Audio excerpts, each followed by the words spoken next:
সুধীমণ্ডলী,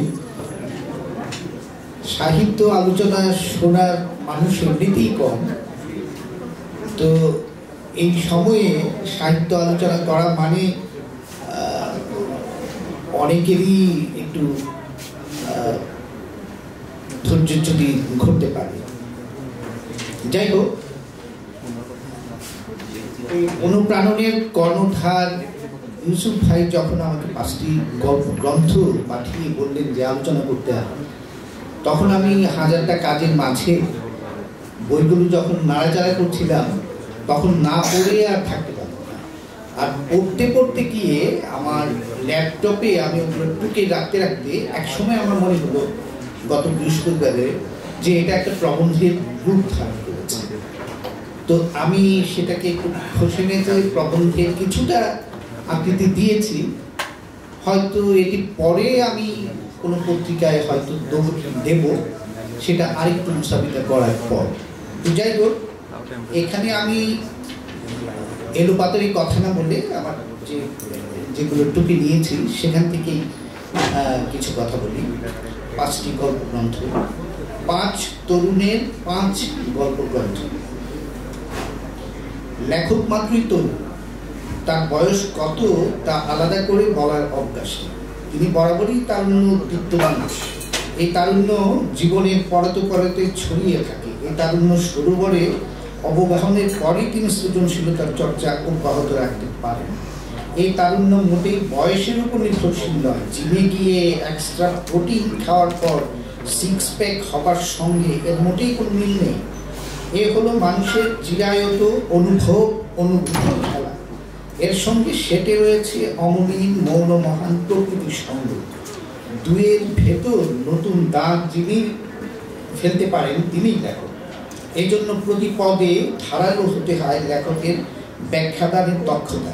নিজস্ব কল্পনা, স্বপ্ন, দর্শন, দ্রোহবোধ দিয়ে সাজাতে হয় সেই জগৎ। সাহিত্যে নতুনত্বের উৎসমুখ সমর্থ সেখানে যে লেখক যত পারঙ্গম তিনি তত সুনির্দিষ্ট করে নিজের সাহিত্য বোধকে রাঙিয়ে তোলেন। পাঠক এক পাতা পড়েই চমকে উঠে বলে ওঠেন, এ তো আল মাহমুদের খনন। অন্যজন আরো চেঁচিয়ে বলে ওঠেন, আরে এ তো সৈয়দ ওয়ালিউল্লাহর ছোট গল্প, একটি তুলসী গাছের কাহিনী। এবার আসি এরকম 5 গদ্যকারের 5টি গল্প গ্রন্থের স্বরূপ সন্ধান।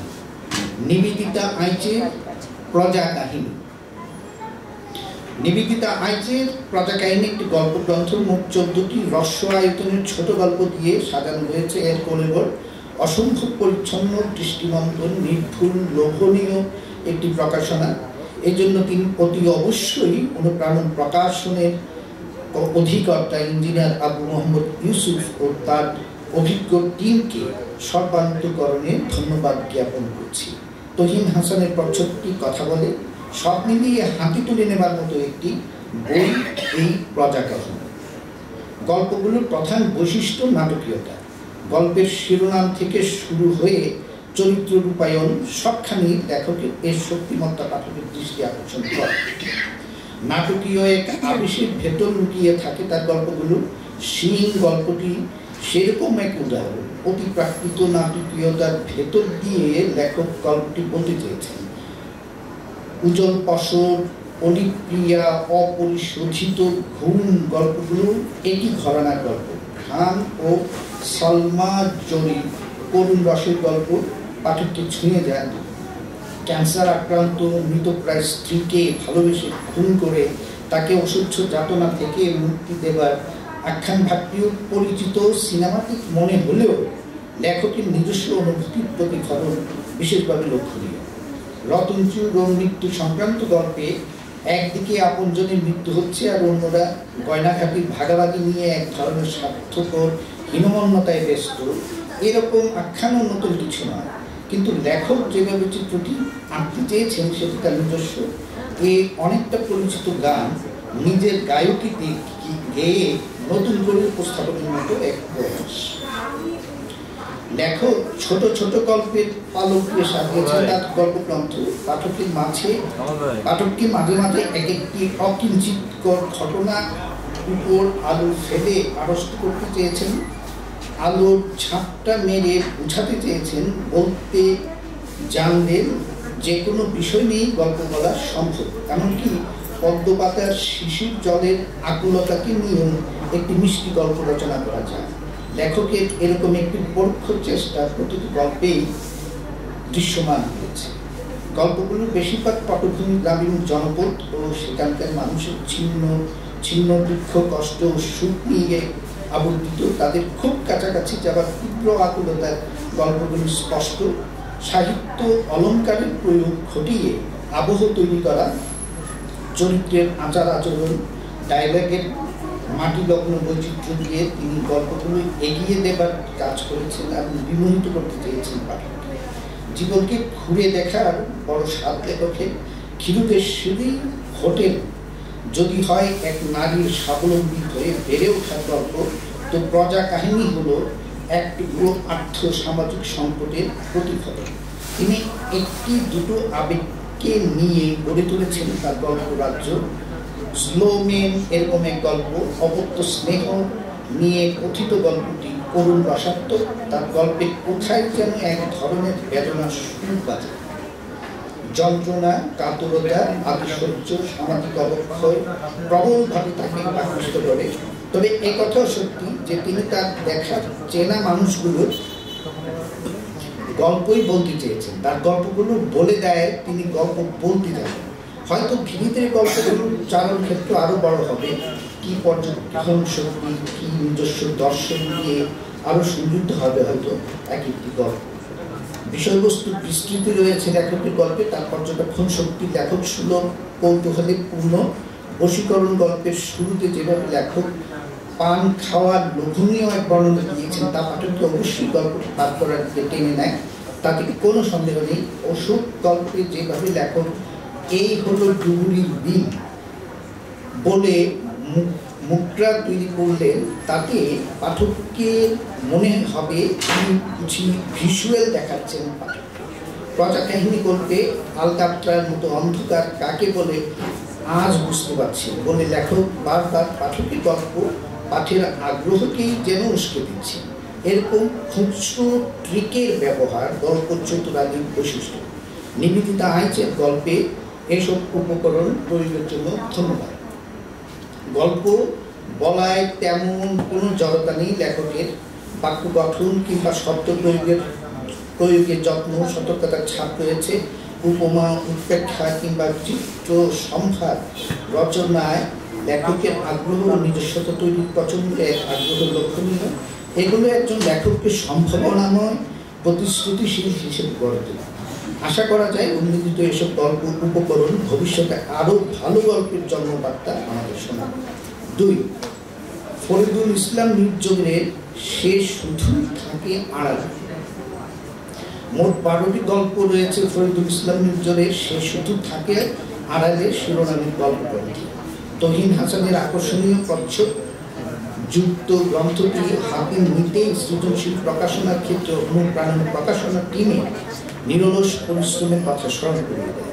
তার নির্ভরসায় প্রতিভাবান ব্যক্তি লেখকদের যেভাবে পাঠক শুরু পরিচয় করিয়ে দিচ্ছেন, তার সত্যি উদাহরণযোগ্য এক প্রয়াস। এই প্রয়াস অব্যাহত থাকুক, সৃজনশীল লেখকগুলো ও সৎ প্রতিকূলতার ভিতর আশান্বিত হোক, কায়মনোবর্তী তাই আশা করছি।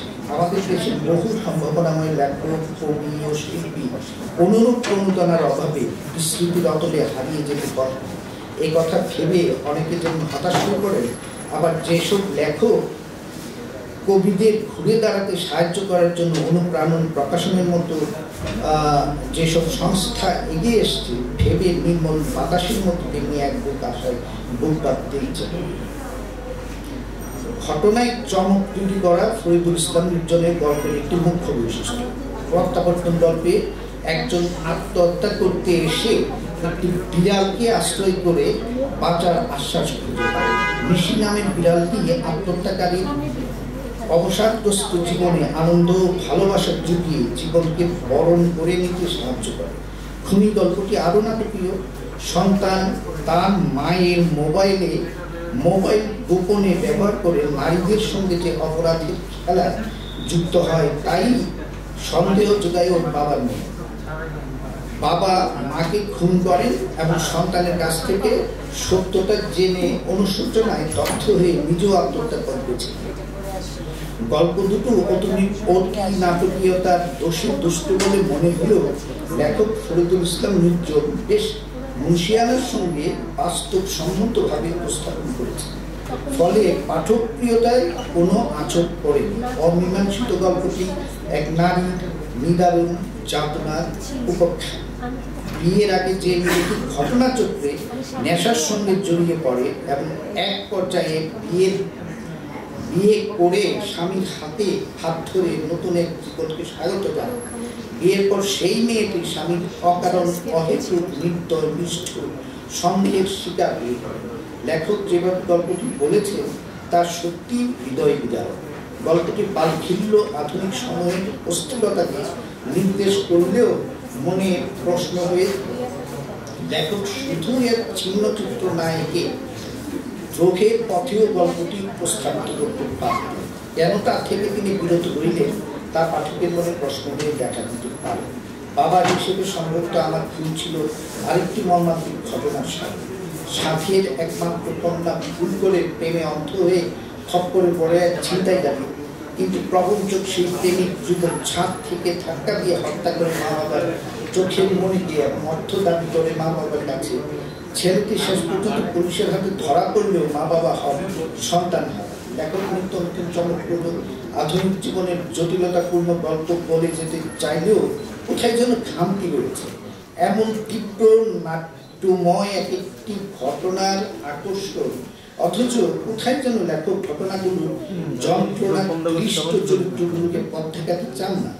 আধুনিক নারীর সহজাত প্রতিবোধ স্পৃহা কেন জাগাতে চাননি লেখক সৃষ্ট চরিত্রে, তা নিয়ে জিজ্ঞাসা থেকেই যায়।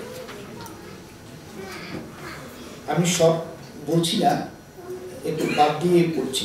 ৩. আরিফুল আলমের আধ্যাত্মিক গল্প গ্রন্থটি মোট 4 ভাগে বিভক্ত: কর্তা জেঠা, রক্তবন্ধ, ব্যক্তিত্ব শক্তি এবং মারণ কবচ। এই হল 4টি ভাগ। বিষয়বস্তু হিসেবে বেছে নেওয়া হয় গ্রামীণ সমাজের কিছু অতি প্রাকৃত কিংবা অলৌকিক বিশ্বাস ও কুসংস্কারকে বিজ্ঞান ও মনোবিজ্ঞানের দৃষ্টিকোণ দিয়ে বিশ্লেষণ করে পাঠকের মনে সত্যকে প্রতিষ্ঠা করে। রোমাঞ্চকর এসব অভিজ্ঞতাকে লেখক গল্পের চলনে প্রকাশ করেছেন, যা পাঠকের মনে আগ্রহ তৈরি করার অনুঘটক হিসেবে কাজ করেছে।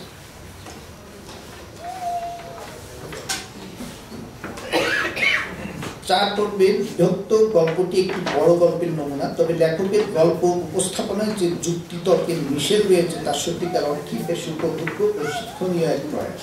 তবে উত্তম পুরুষের লেখা নাদিম মনীষার আখ্যানটি যেখানে লেখক শেষ করেছেন তা অসম্পূর্ণ বলে মনে হতে পারে পাঠকের। নেটফ্লিক্সের সিরিজের মতো আচমকা শেষ হয়ে গেছে বলে মনে হতে পারে কারো কারো কাছে। তবে সব মিলিয়ে গল্পটি মজাদার, তাতে কোনো সন্দেহ থাকার কথা নয়। 4. আহাদ আদনানের সেদিন বর্ষাকাল। মোট 11টি গল্প নিয়ে আহাদ আদনানের সেদিন বর্ষাকাল গল্প গ্রন্থের গল্প কাঠামো।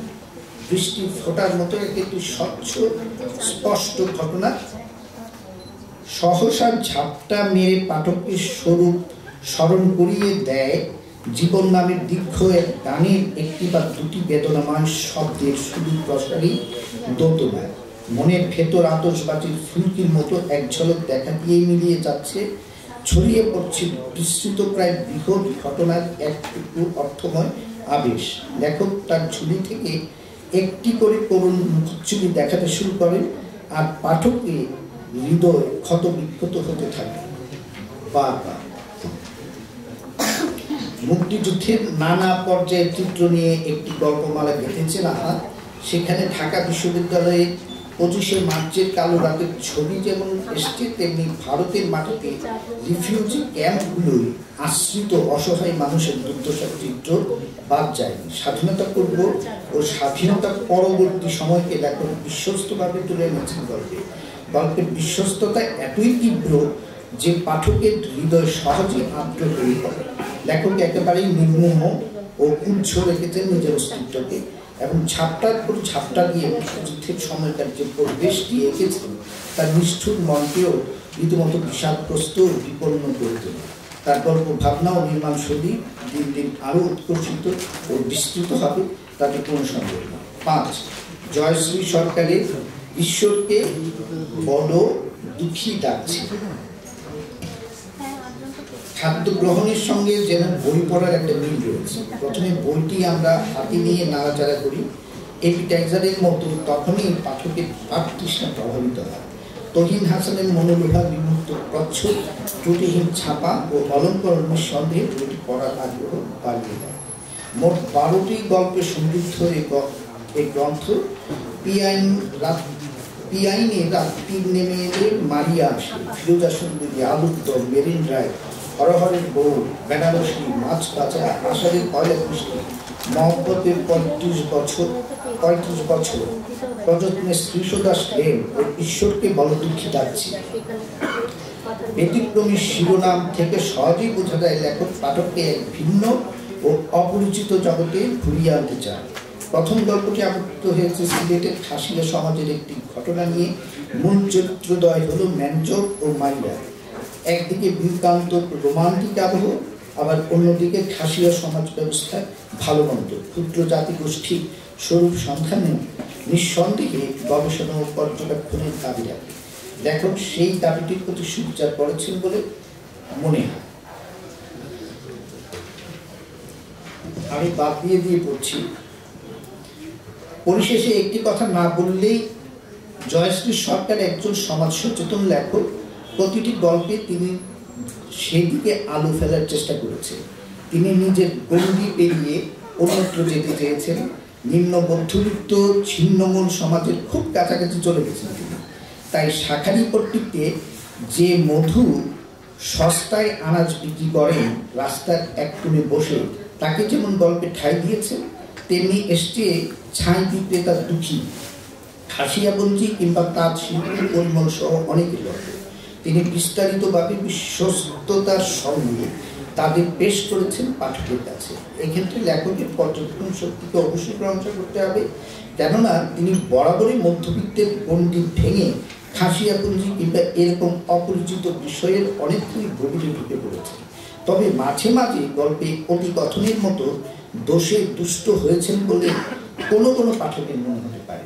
বলার চাইতে না বলা যে অনেক কঠিন এক সাহিত্য প্রয়াস, তা তার গল্পে কোথাও অনুপস্থিত বলে মনে হতে পারে। তবে সার্বিকভাবে জয়শ্রী সরকারের গল্পগুলো চিত্তাকর্ষক ও আনন্দবদ্ধ, তাতে কোনো সন্দেহ নেই। পরিশেষে একটি কথা না বললেই নয় যে 5টি গল্প গ্রন্থ সুসম্পাদিত ও দৃষ্টিনন্দন, যা পাঠকের মনকে সহজেই আকর্ষণ ও আনন্দিত করে। পাঠকপ্রিয়তার বিচারেও গল্প গ্রন্থগুলো উতরে গেছে। তবে সাহিত্যিকের মুখ্য দায়িত্ব পরিবেশ ও পরিস্থিতির চিন্তা হলেও যতক্ষণ না সেই শিল্পকর জীবনের গভীরে প্রবেশ না করে, ততক্ষণ সেগুলো তারল্য সংকটে ভোগে। শ্রীকান্তে শরৎবাবু মরার আবার জাত কিংবা বড় প্রেম শুধু কাছেই টানে না, দূরেও ঠেলে দেয়, কিংবা কবি উপন্যাসে জীবন এত ছোট কেন জাতীয় কথাগুলো স্রেফ কথার কথা নয়, লেখক বিধৃত চরিত্র ঘটনাগুলোকে এক ধরনের মহত্ব গভীরতা প্রদান করে থাকে। সাহিত্যিকের মূল কাজ হচ্ছে জীবনকে নতুন করে ব্যাখ্যা দান করার চেষ্টা। নানা ফর্মের ভেতর দিয়ে এই ব্যাখ্যা প্রদানে সচেষ্ট থাকেন লেখক। যদি আধুনিক মন মানসিকতা ও জীবন বোধের অধিকারী না হন এবং অগ্রগামী সময়কে ধরতে অপারগ হয়ে থাকেন, তবে বেশিরভাগ ক্ষেত্রে নিজ সমাজের আর্থসামাজিক সংকটকে এড়িয়ে অতি বিলাসী ও অলঙ্কার সমৃদ্ধ আবেশ আতিশয্যের ঘেরাটোপে ভেতর আটকে যান। সমাজকে সকল অকল থেকে মুক্ত করার দায়িত্ব লেখকের। এ কথা সর্বভাবে সত্য বলে মেনে নিলে এই পঞ্চগদ্যকারের ক্ষেত্রে দিন দিন আরো সাহসী হবেন। তাদের স্ব সাহিত্য চর্চায় এটুকু আশা পাঠক হিসেবে আমরা ধন্যবাদ।